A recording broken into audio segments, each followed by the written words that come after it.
Alors, on va voir à présent comment s'oriente l'interface dans Capture One pour tout ce qui concerne le développement. Donc, si vous suivez cette formation, dans le cadre de la formation complète, vous avez déjà normalement vu la vidéo qui présente l'interface. Si vous suivez uniquement la partie dédiée au développement, on va évidemment ne se concentrer que sur la partie développement. Et même si vous suivez dans le cadre de la formation complète, on va quand même aller un petit peu plus en détail.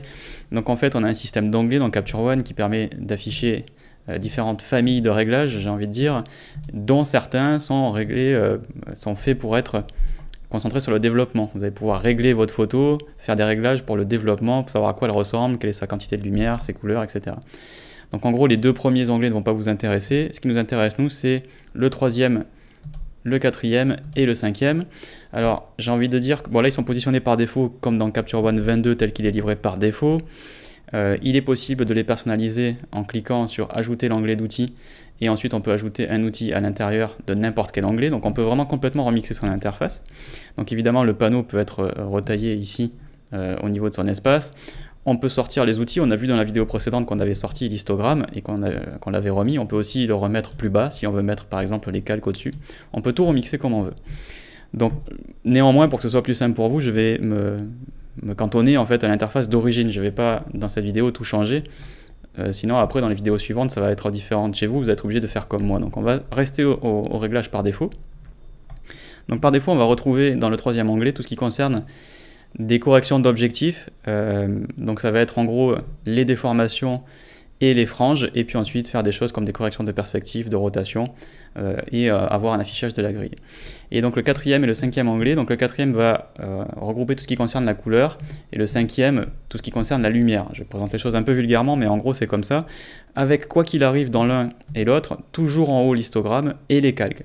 Vous voyez que quand je clique sur le quatrième et le cinquième onglet, en fait finalement la partie haute ne bouge pas, et vous voyez d'ailleurs cette barre qui est un peu plus épaisse, c'est pour en fait faire une séparation entre les outils. Donc si je replie l'histogramme et les calques, j'ai donc ensuite les caractéristiques de base, balance des blancs, éditeur de couleurs, la balance des couleurs, le noir et blanc et l'outil normalisé. Et dans le cinquième onglet, donc je replie histogramme, je replie les calques, et là on trouve le style de pinceau, balance des blancs, exposition, ce qu'on appelle le HDR, donc qui n'a pas été traduit mais c'est pas grave, la clarté, la correction du voile, les niveaux, qui sont là aussi avec un histogramme, donc du coup maintenant vous savez comment fonctionne l'histogramme, la courbe, et là aussi on a un histogramme, on en parlera un petit peu plus en détail, et enfin le vignettage. Et on va trouver un dernier onglet qu'on utilisera plus tard, une fois qu'on aura appris à développer dans Capture One, c'est non pas celui d'après, mais tout ce qui concerne le style et pré-réglage, pour pouvoir enregistrer toute une série de réglages.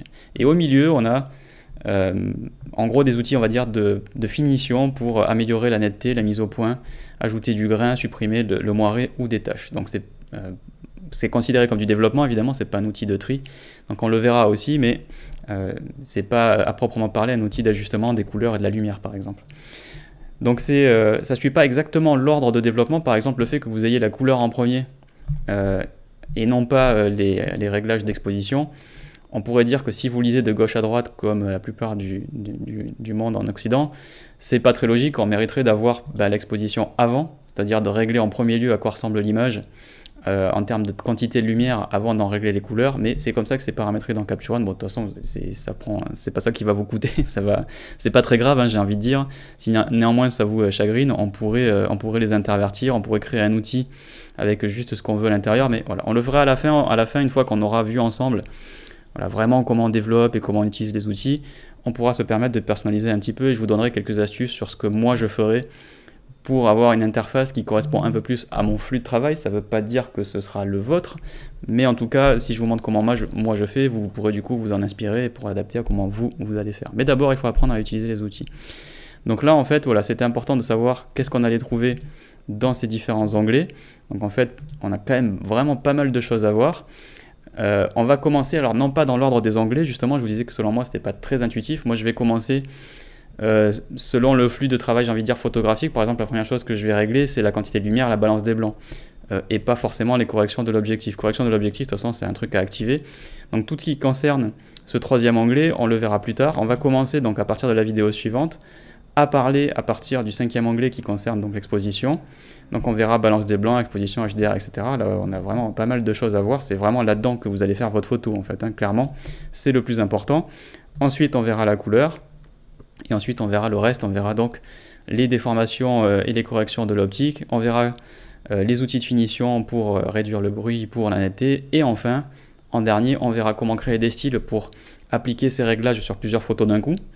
Et on verra tout à la fin comment personnaliser sa boîte à outils pour pouvoir éventuellement le faire correspondre un peu mieux à votre flux de travail.